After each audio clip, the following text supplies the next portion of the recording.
DQ reference frame, and we have found these equations. So yeah, thank you for starting the recording. So VSD, that means the equation for the D axis.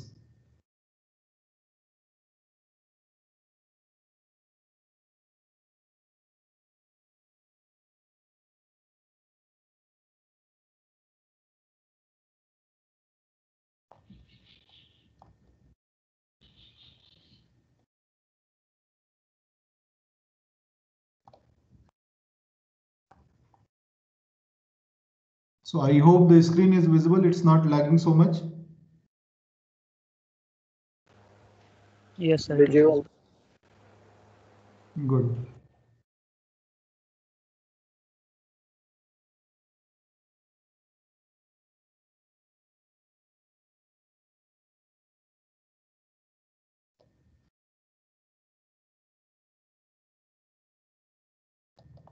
So this is our, in general,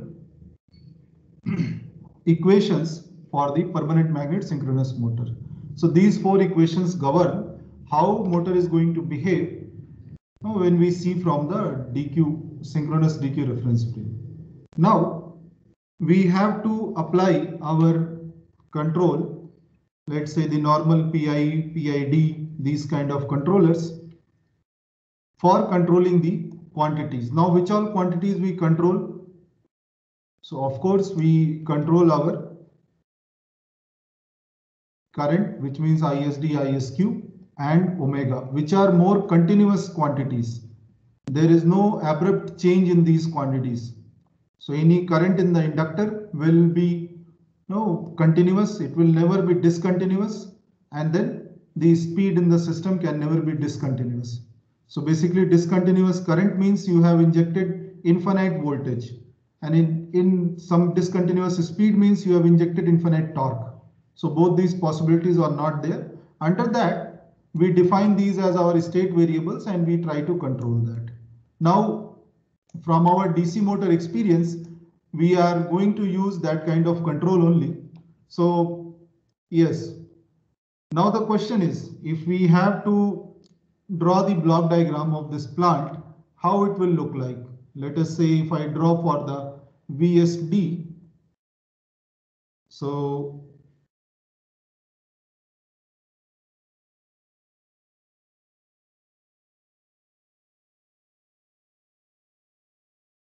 this is how my D-axis plant looks like.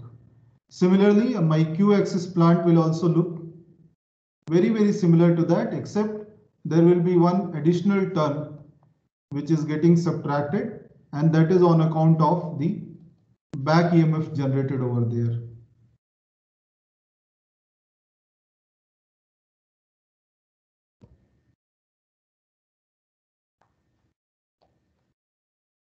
Fine. And then if you have to draw the block diagram for the mechanical system, so you have ISQ, which is after some gain generating the electromagnetic torque. From there you are subtracting the load torque, and then you have the first order mechanical system, and that is giving you the speed omega m.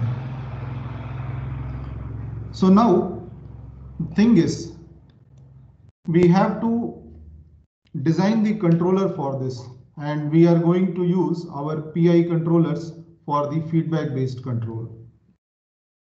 So I hope you all have revised those lectures which we did for DC motor control. So now first question, why do we go for feedback control?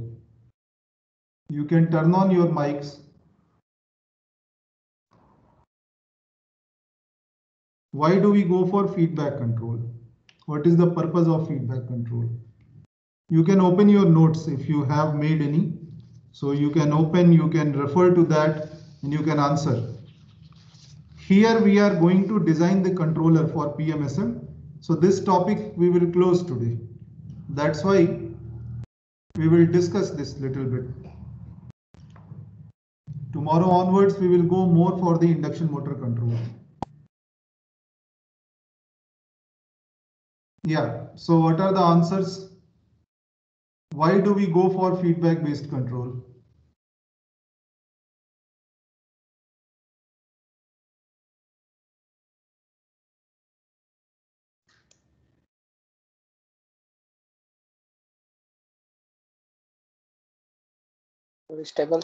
For stability, sir. Okay, one option is stability. What So else? reduction in error. Error reduction. Reduction in error. Yes, sir. Okay. Then what else? Sir, to constantly monitoring the output so that if there is any deviation, you can. So which is same thing, reducing the error, right? Then what else? This is the effect of dynamics disturbance. Okay. Any disturbance coming over there if you want to reject, that is good. Then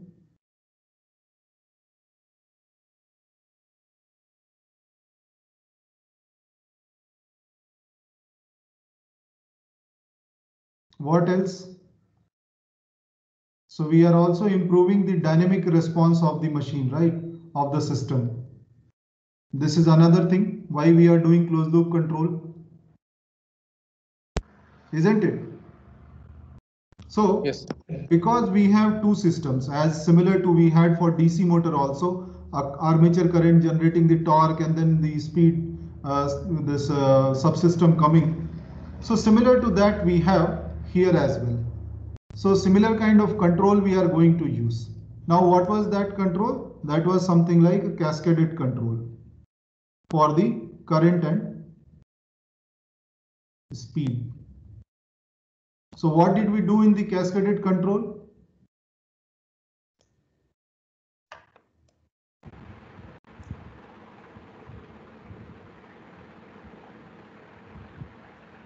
Yeah, Samir? Sir, we took current control loop as inner loop and there's a speed control loop outer loop. Yes.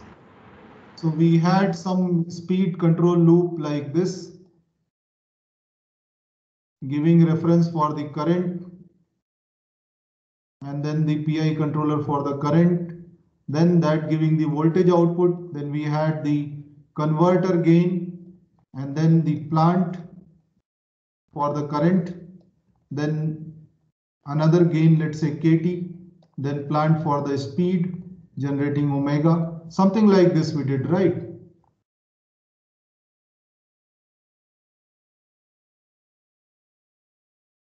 Isn't it? Now, what was the speciality of this cascaded control? If let us say I ask in terms of bandwidth, so how were these two bandwidths related? So bandwidth for current loop is bigger than the bandwidth of the speed loop. Correct.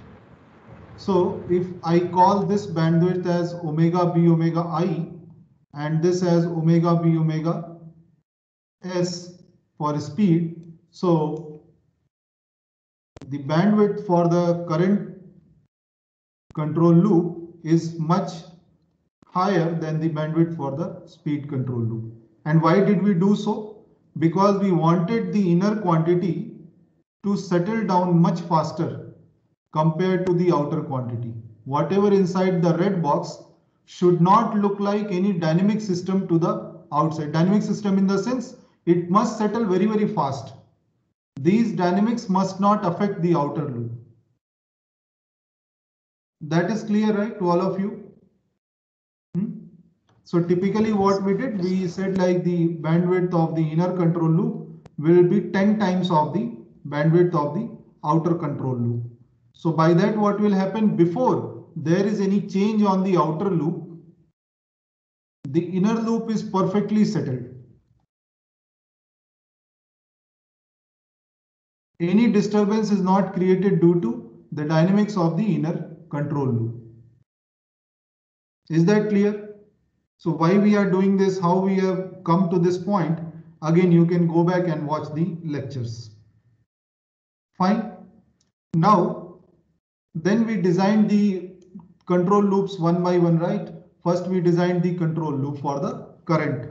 So what we had, some reference for current, then the current feedback giving to the PI controller. Then we have the reference generated where we are adding our feed forward term, scaled divided by K. This we are adding. Then we have our converter gain, and then this term is getting subtracted. Then there is our plant, and then the current is generated. This is fine. Any confusion in this?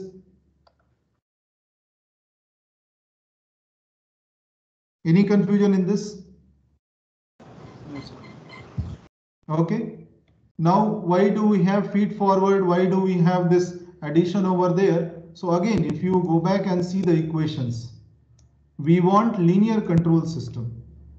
Linear control system which is independent of any other additional or any external parameter. Now, if you see again here, these two terms form the linear system RL load. Whereas this one coming because of the cross coupling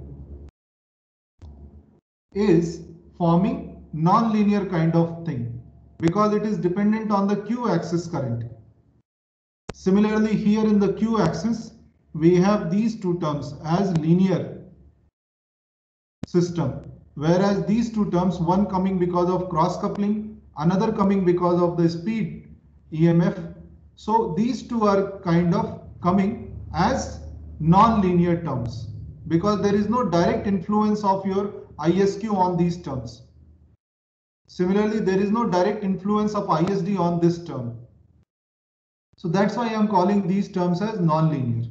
These are not directly related.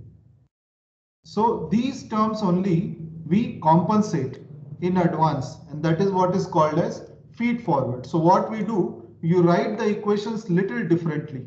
How you write the equation? You can take these terms on the left hand side.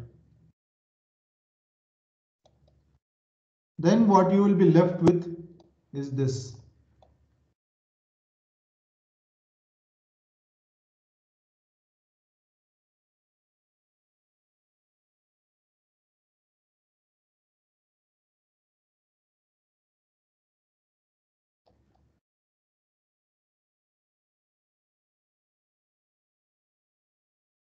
Clear?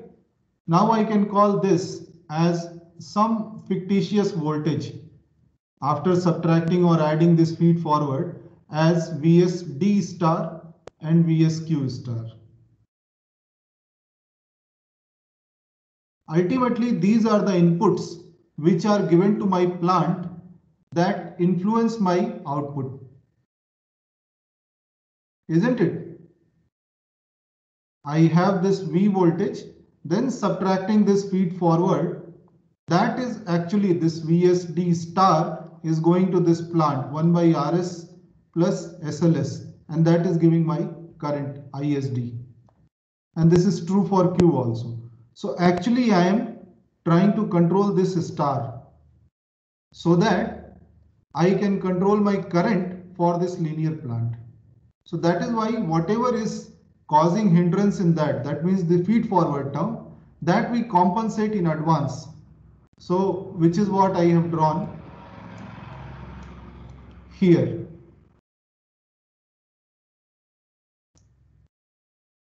So this term VFF, yeah, here it's not divided by K.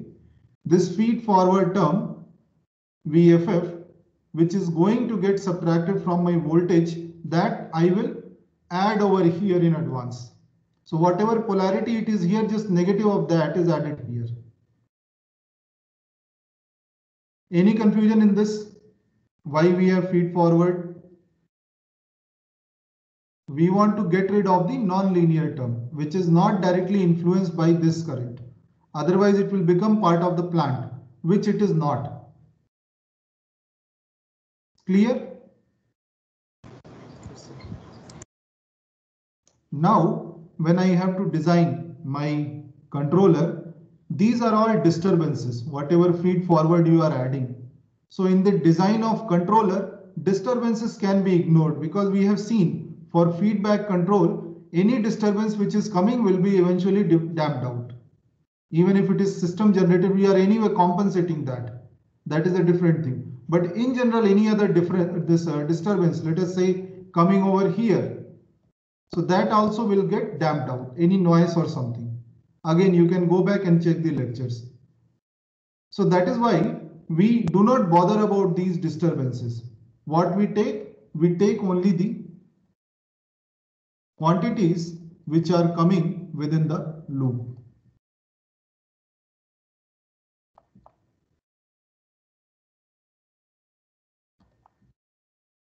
And if you see closely, removing these two parts, the disturbances, has not changed anything mathematically.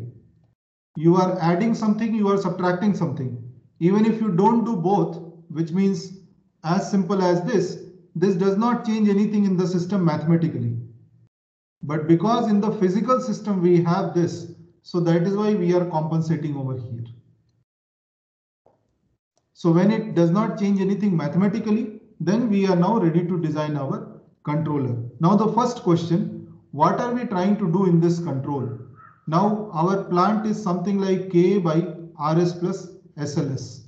This is our plant, and here we are putting some controller, let us say Kp plus Ki by S, the PI controller.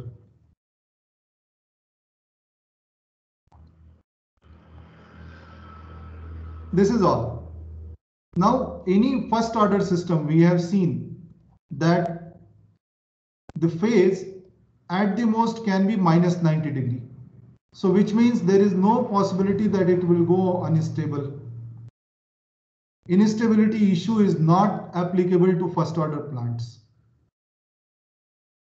because the phase can only be at the most 90 degree for first order plants. Then why do we need this controller? The question comes that. So then our response should be, because we want a dynamic control of our current, which means what? If let us say this RL circuit is there, you give some voltage. So what will happen? The current will take time according to its time constant in reaching the final value. Whereas here when we are putting controller, we are kind of get rid of this pole which is there, which is a kind of slow pole. The dynamics associated with this pole is slow.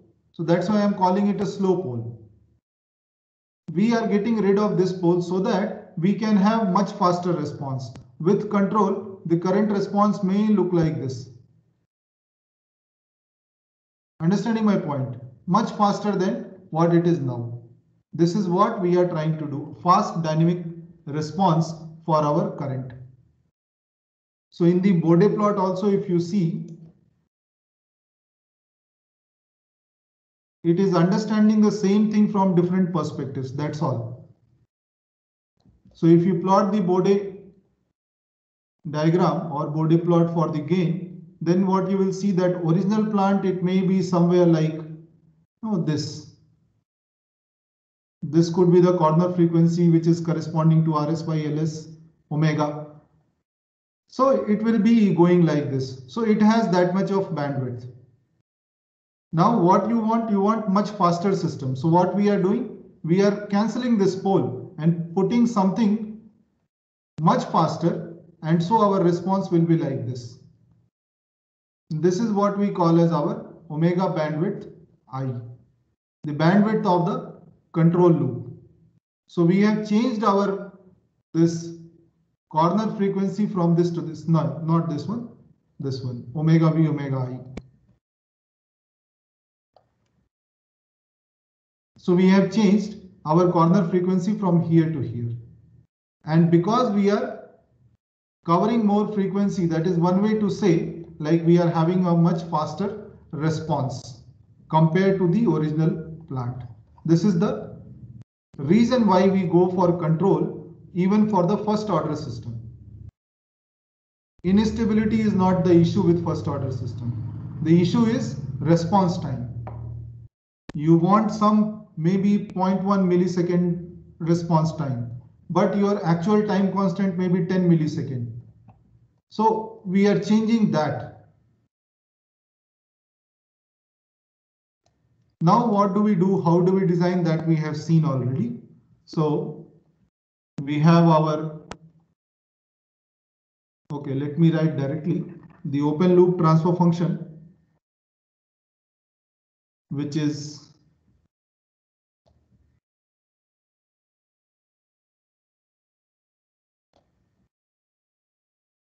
this.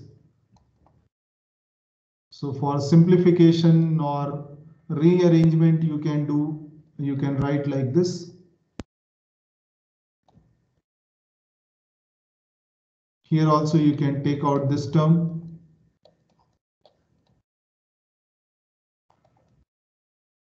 Understanding my point? Now we have a 0 over here and a pole over here. So what we do, we locate our KPKI such that these two poles and zeros are cancelled. So that is why we have used this term KPI divided by KII is equal to LS by RS. To cancel our slow pole, the effect of this slow pole is cancelled because of this 0. So then what we are left with is these two terms only.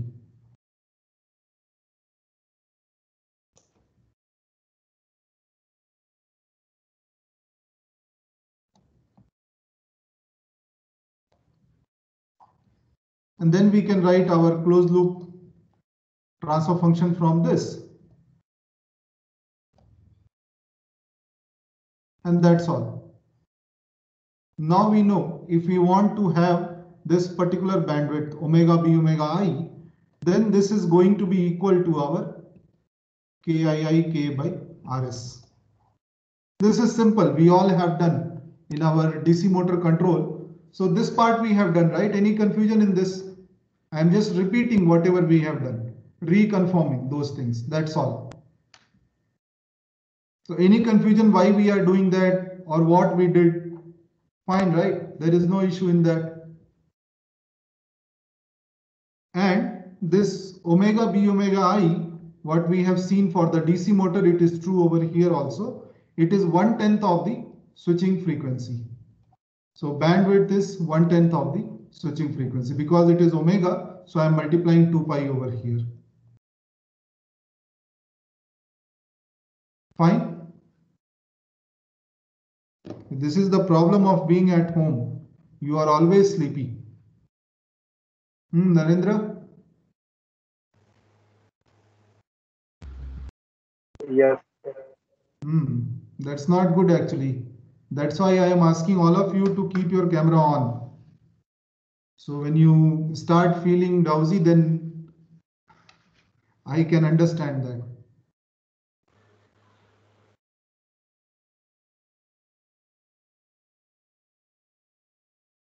Understanding my point, this is only what we have done. So what I'm trying to say over here is that the same control principle, what we have applied for one motor, let us say our separately excited DC motor, the same thing we are trying to apply for our PMSM and even for any other AC motor.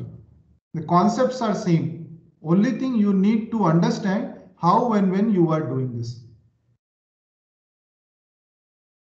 Understanding my point?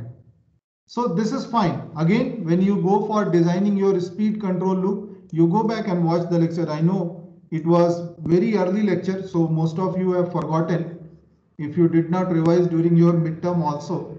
So then again, if you have your speed control loop to design, your system gets simplified.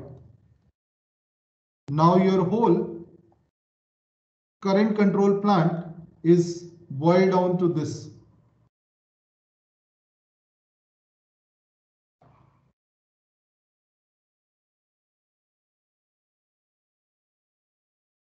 This is your current control plant.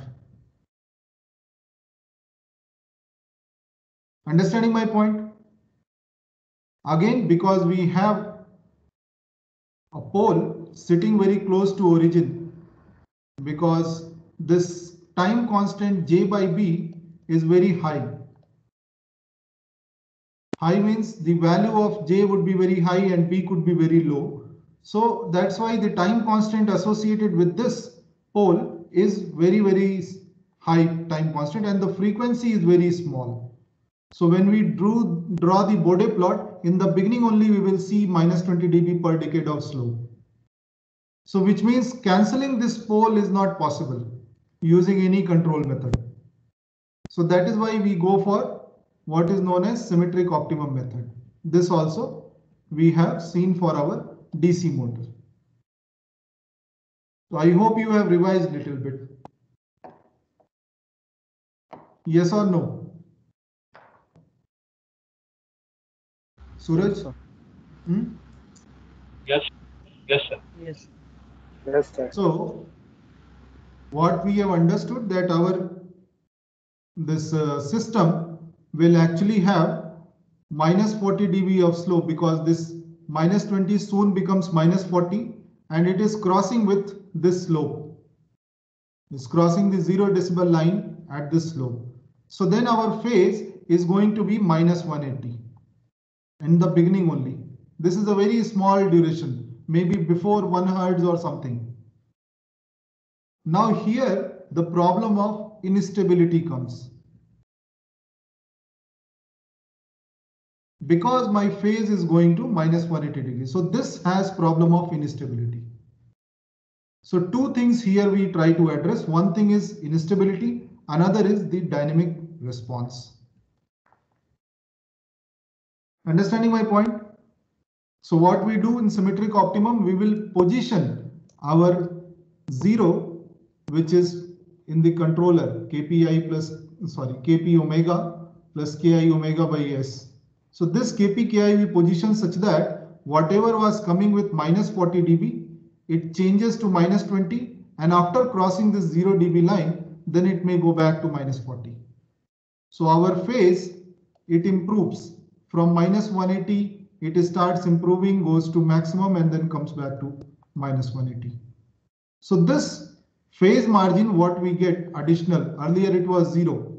Here our phase margin was 0. Now here we get some positive phase margin, and then we say yes, now the system is stable. And the crossing, this point, this you can say is your bandwidth, B omega S. So you can adjust this for a fast dynamic response or whatever.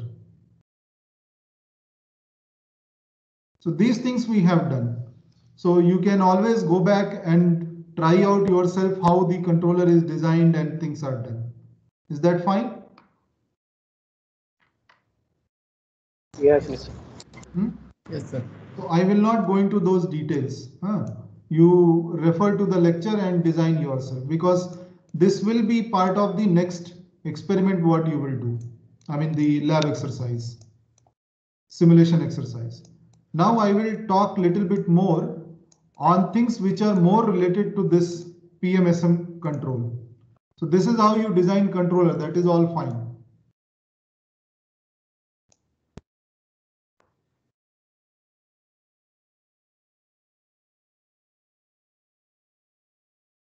Now let us try to understand more from the physical point of view what is happening, from the practical point of view. So what we have, basically we have a converter, and it's a 3-phase machine. So what we will have over here, which converter this would be?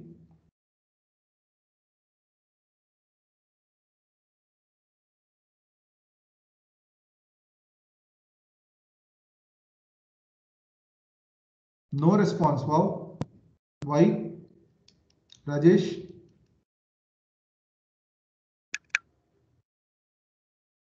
Three-phase inverter. Huh? Yes, Three-phase Samir? inverter. Which inverter? I am not getting. Three phase, sir. You are going to run AC motor. So what you need basically DC to AC converter. Is it not? So whatever converters we have understood for our V by F control of induction motor, those all are applicable over here. So it is a DC to AC inverter where DC voltage is given as input and three-phase AC output will come and connect to the motor. Any confusion in this? So basically this is a VSI, voltage source converter. Understanding my point? You may have two-level inverter, you may have three-level inverter or anything else depending on what is the requirement of the motor or what you want. Clear? Yes. So the power electronics part or the power part would look like, maybe I'll draw a little bit.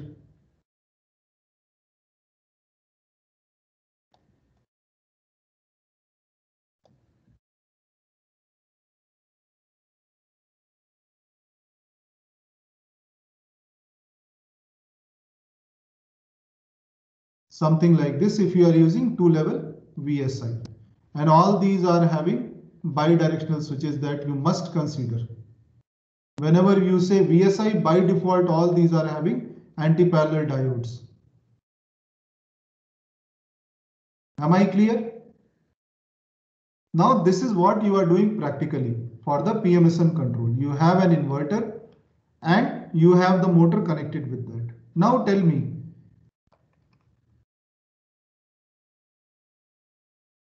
the PWM techniques what you have learned, is it applicable for this or not? For example, the sine triangle PWM. Yes, sir. For any voltage source converter, whatever is the application, these techniques are universally accepted. Clear? Yes, sir. Sir. Yes, sir. Now, in sine triangle PWM, if we have to give the gating signals, what we need? We need the sinusoidal modulating signals, MR, MY, MB. And we need a triangular carrier. So who is generating this MR, MY, MB?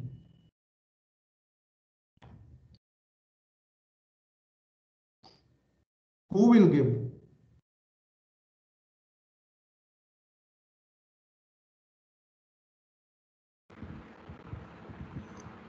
So they are Yes, references. So they are reference as per our requirement. We'll give means we'll give it as input, sir. So how will you decide what is your requirement?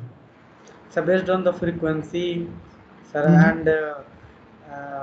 and the rating of the motor, sir. Okay, I tell you the rating of the motor is 400 volt line to line. Frequency is 50 hertz. What you will give? Sir, depending, sir, means which method we are using for sine triangle PWM. Sir, the output will be, I'm forgetting the expression, sir. From that we'll find, from the fundamental expression we'll find the VDC. And so by that process we'll decide the reference, sir. That may be true for any in general RL load or induction motor, but when you are running PM motor, you have to ensure the synchronous operation of the motor. How will you ensure that? Can you directly start online at 50 hertz or any frequency? Not. This is where. Not. Say again. Someone was saying something. The reference can be generated from the EMF induced in the stator binding. So how will you measure the EMF while running the motor?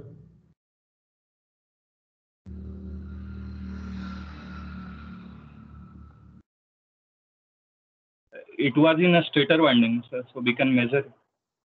While giving the voltage, how will you measure? You are giving voltage from the inverter.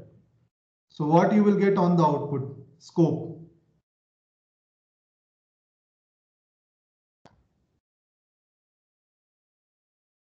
Can you measure two things on the same line?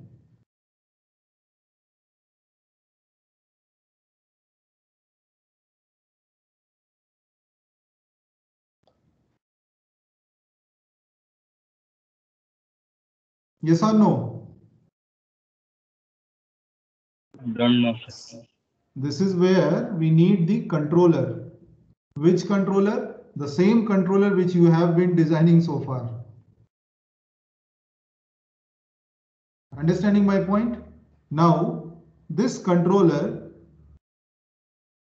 will have the feedback of all these three-phase currents,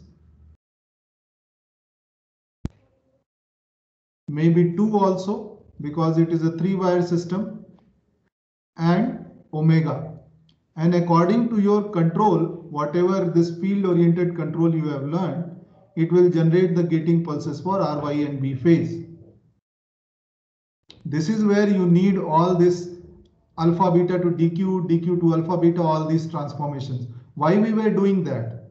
We were doing to understand what gating signal we need to give to the converter, what reference signal to generate for the controller or for the PWM. We were doing all that circus for this purpose only, not just for writing number of pages, so many number of pages we have written, not for that. So what we do basically, this is our physical system. This is how it looks. It will have feedback for the current. It will have feedback for the speed, because this is the synchronous speed at which the motor is running, and maybe a reference speed which you want to run at. Understanding my point? Now we have this IR, IY, IB, these currents. So first thing what we do, we transform these to DQ. So first RYB to alpha beta, and then alpha beta to DQ.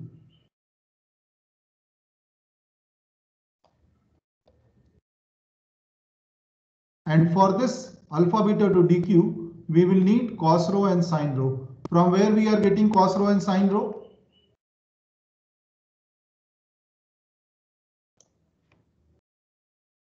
It is coming from our speed omega s given to an integrator, and that will give you a rho. And this given to sine and cosine blocks will give you sin rho and cos rho. Getting my point? The Now limit of integrator. Limit of what? Integrator. Okay, why do we need limit for integrator? Sir, this angle, sir, we have to define over a period of time, sir, omega into t. Okay, let us see. This is your omega, and correspondingly you are generating rho like this continuously. Correct? If this is my theta and this is my 360 plus theta, will the sine be different for these two? Or will the cosine be different for these two? No, sir. So you can do what you can do. You can put some, let's say, what is called as reminder block or something. So division and reminder kind of thing, and 3.14 or 2 pi kind of division you can do, and then you can plot your angle like this. So varying from 0 to 360 or 0 to 2 pi, and then changing between that. This is also fine. You can do that job. But it doesn't make any difference, because once you have sine cosine block, it will automatically take care of that. Whenever it crosses 360, it will repeat only. So you may put something to make it like that, or you may leave it like that. It doesn't matter. Is that clear? Yes, sir. Everyone? Yes, sir. So from Yes, this, sir. we have got what is the feedback for our speed first, and then our current in the D and Q axis. Now we go back to our control. What we have seen. We are correlating these two things. One is physical and one designing our controller. So we have the speed feedback along the Q axis first, let us say. And some reference is generated from where we will see later. Some reference is generated. Here our ISQ is coming. So then we can apply our control PI, and then after all this, adding feed forward and all that, it gives us some reference VSQ star, let us say.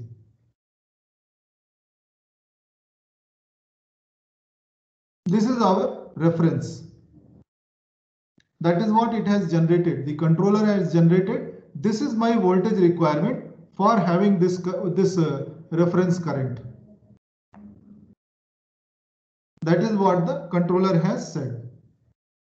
Similarly, you will have D axis. Now, because D axis current, we do not want anything on there. So we will put ISD reference equal to 0.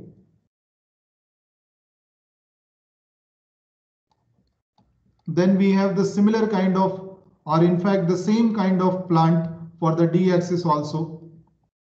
So this will also generate some VSD star. See, this may not be 0. Even if you want ISD current equal to 0, the VSD may have some value to compensate for whatever cross coupling terms are coming. Understanding my point? So this has generated the reference for your D and Q axis. Because here we have permanent magnet, we do not want any D axis current, we have made it 0. Whereas for the Q axis, we have definite reference, which will be generated from the speed control loop that we will see. Now, the PI controller for these two control loops are exactly same. Because the RL plant, which is going to come over here, RS plus SLS, this is same for both the D and Q axis currents. So no change in PI for both. Same KPKI values we use. Understanding my point? Now where do we get this ISQ reference? This we are getting from the speed controller.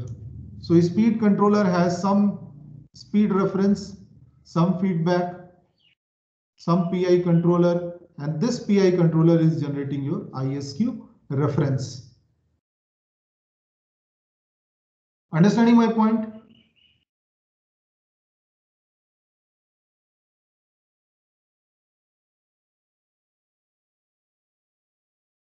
Is that clear?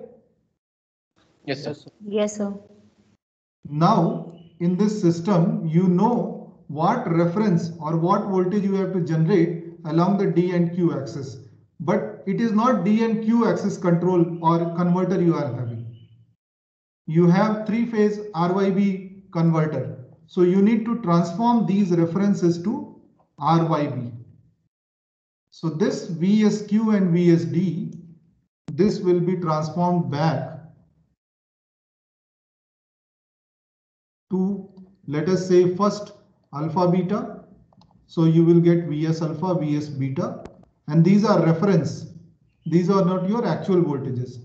And then from alpha beta to RYB transformation, this will give you the modulating signals MR, MY, MB, which you will compare with your carrier, and then you will get the PWM for your converter.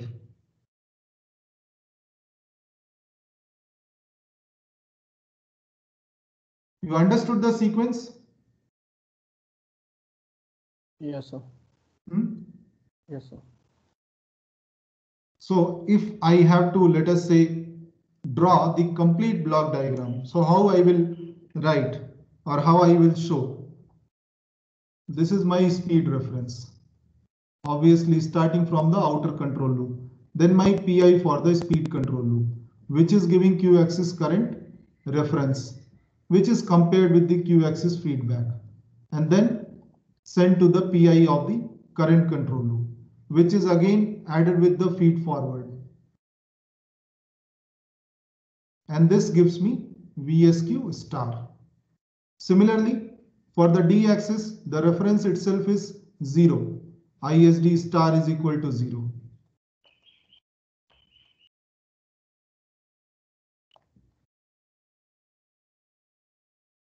We have feed forward, and then the reference VSD star is generated. Now here we have, let's say, DQ to alpha beta and then to RYB. This generates my modulating signals MR, MY, MB. This I am feeding to my PWM block. So PWM block will have carrier to compare and generate the gating signals for RYB phase of the converter, and this will be fed to my converter. These are the gating signals. DC bus voltage will be somewhere here, and then this will generate my VRO, VYO, VBO according to this, and then this is getting connected to my physical system. This is permanent magnet motor. This is how the whole system would look like. Is it visible or lagging? Visible, sir. Visible. Visible. When you are doing simulation, you will actually be doing like this. This whole thing will come under your control block. Whatever, let's say I encircle it with blue, this whole will be in your control block, plus the feedback, what you are having for the current and speed. These things, this all will be your part of your control block. You have physical system shown in the black circle over here. This is your physical system, and this is how you correlate. See, physically we have not changed anything. We are doing all the transformation and all these things within controller, so that finally we get the desired MR, MY, MB values. Understanding my point? Ashutosh? Yes, sir. Pooja, is it clear? Yes, sir. Yes, sir. Good. So this is how we do the control of AC motor using our DQ axis transformation. Now some more blocks are here. When you have the controller inside, you have this RYB to alpha beta to DQ, these currents ISD, ISQ. And when you have omega coming up, you put an integrator, get the rho, and then you get the sine and cos. So these things you are getting, this is all part of your controller. Understanding my point? And all the things what we have learned for the induction motor, how to decide the DC bus voltage, how to decide all other things, this is all true here as well. So depending on the line-to-line rating of the PMSM, these parameters for the controller and the converter both. So as of now, what you do for the simulation exercise, you take switching frequency, which means the carrier frequency for the 2 level, as some 5 kilohertz. This you keep fixed, and then whatever other inputs I will give in the assignment, lab assignment, so that you can consider. Understanding my point? Yes, sir. Yes, sir. Yes, sir. So Yes, you sir. design this. Now you know everything, you know in and out of how the controller is designed. You know what is the use of that, not just designing, the use of that. And then how it is implemented inside. So even in the physical system, we implement all these things inside our control card. So then you implement all this in Simulink and get a good response for the speed and similarly for current. So let us say you may give some step response of speed, some omega star, and then you see how the actual speed is following. Or there is some kind of second order response also. Understanding my point? Different things you can have.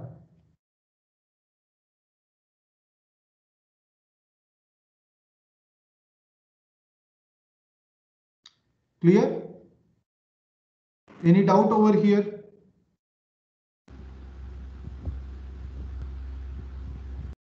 Yes? Fine?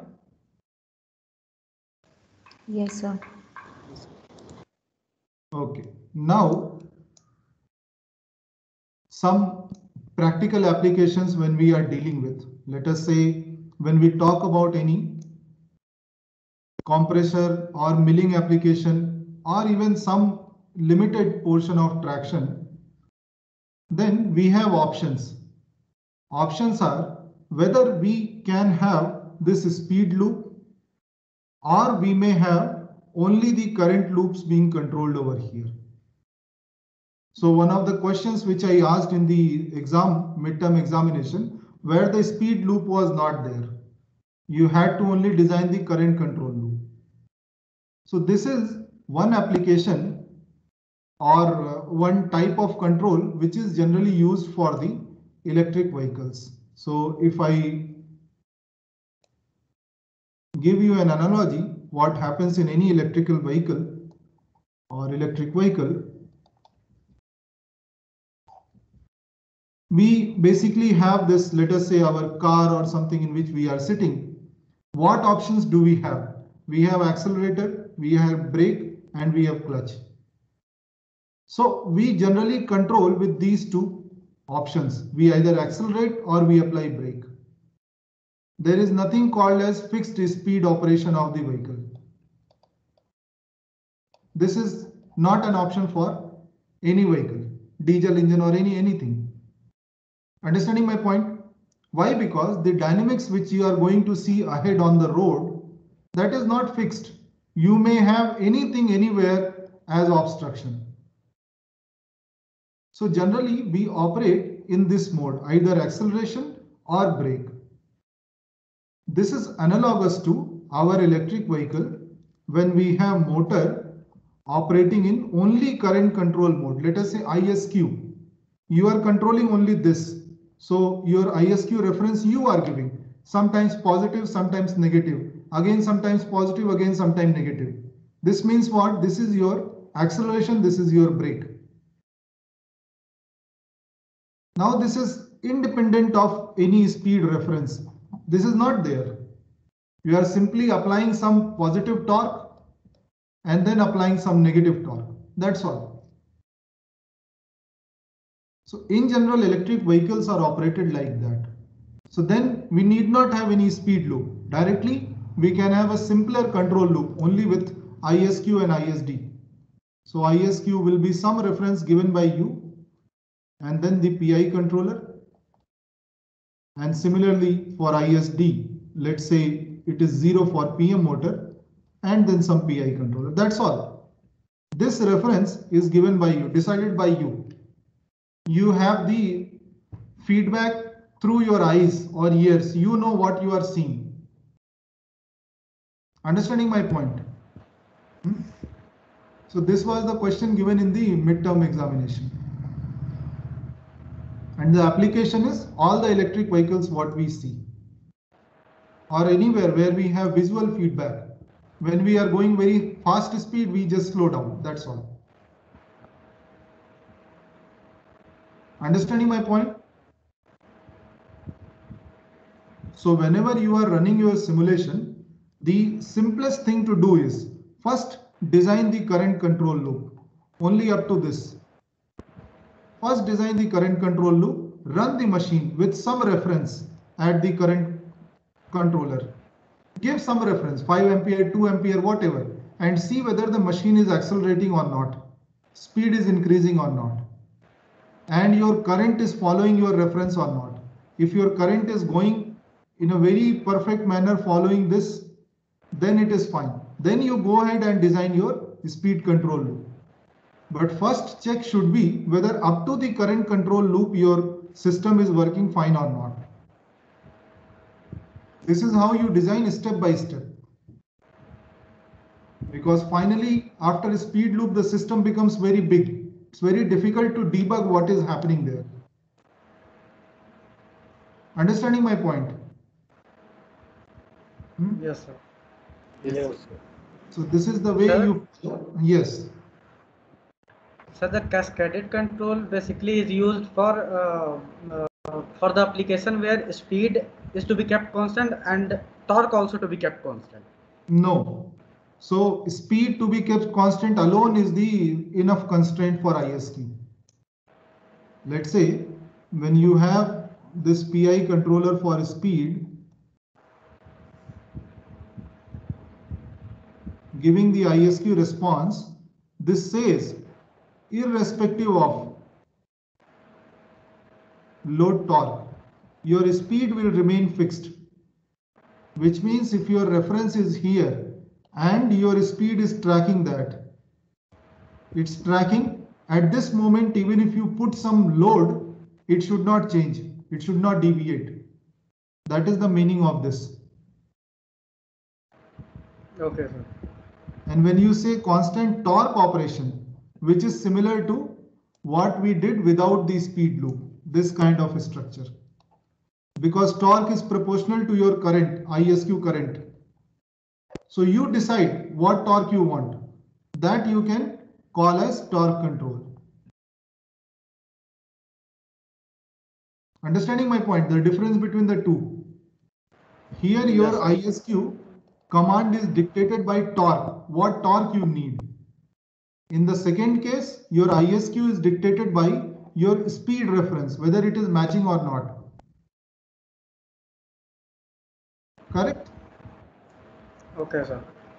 So basically we are keeping the speed as per our requirement, we are giving the reference.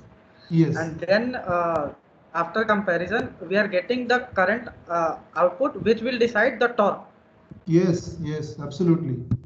So, so sir, with the variation of torque means what will be the change in this control loop, sir? Nothing. Means it is means at the instant, sir. Means the basic fundamental working of this PI controller, I always have doubt with this, sir. Means when the machine is during starting, the speed is 0, sir. I will show you how it will look like. Let us say you have speed reference given like this.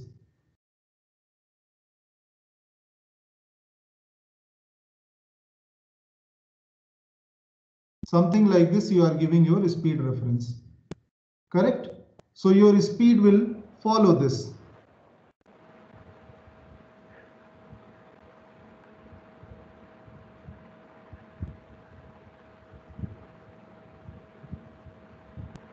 Understanding my point? Now if you plot your corresponding torque also or ISQ, because both are proportional, so your torque will, let's say these are the intervals. So it will assume a positive value during this. So it will quickly go and settle over here, that it will come down. Then again it will quickly jump and it will come down. Again it will quickly jump and it will come down. So up to this it is positive, we are accelerating. Then here it is negative in these two places. So it will go like this and this will come back. Again it will increase and come back.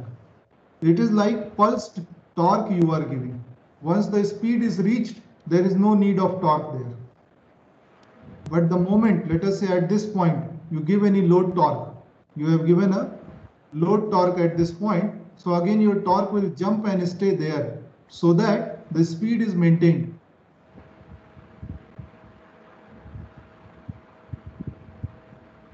Understanding my point? Yes, sir. So when you do the simulation, all these things you can check.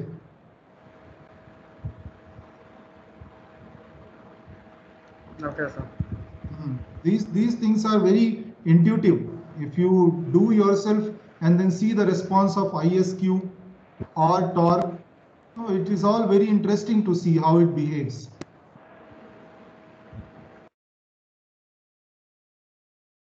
Okay, any more questions in this? So we have completed the control of PMSM motor. We have discussed all the aspects. So all the PWM techniques which we have discussed are applicable here also, and the control methods which we have discussed now.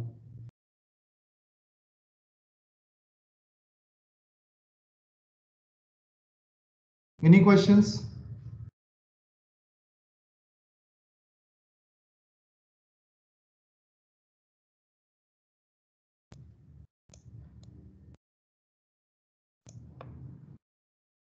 Okay, then can I stop over here?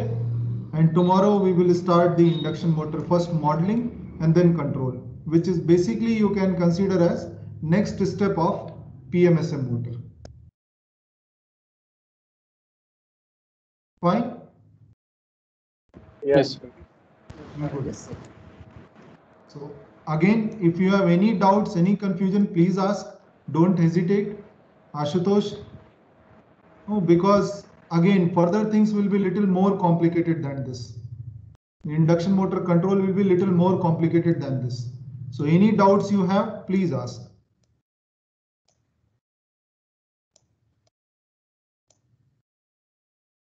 Vijeta, everything is clear?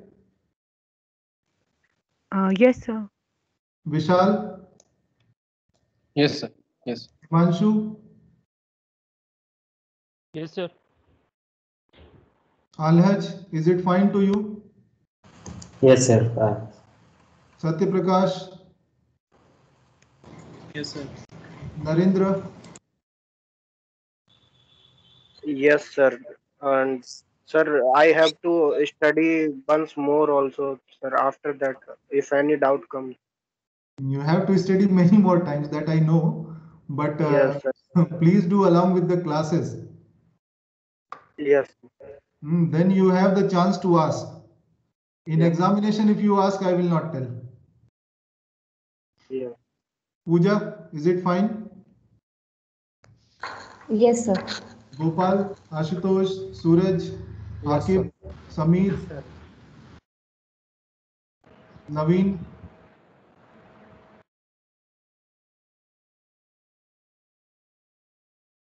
Any response, Naveen? Yes, sir. Actually, my network has issues. That's why. Okay. Fine. Himanshu, fine, right? There is no problem. So please sit and redo it so that for induction motor, when we start discussing, little one step ahead of this, you are not confused why this is happening, why that is happening. So induction motor, we do not have any permanent magnet excitation. So there is going to be something along the D axis also. This is the difference. Clear? Yes, sir. Yes, sir. Good. Again, tomorrow also you have time. You may ask. You redo things and ask. I can have only doubt session tomorrow also. There is no problem. We are not in hurry now. Whatever you understand thoroughly. So at least for people who are doing projects in motor drives, this should be a your firm command should be there over this. At least for Pooja, Sameer, and even people who are doing in any other closed loop system, grid connected or anything, the control concepts are same. Is that clear? Yes. Yes, sir. Yes, sir. So let's stop over here and then we meet tomorrow. If you have some doubts, then we can clarify that.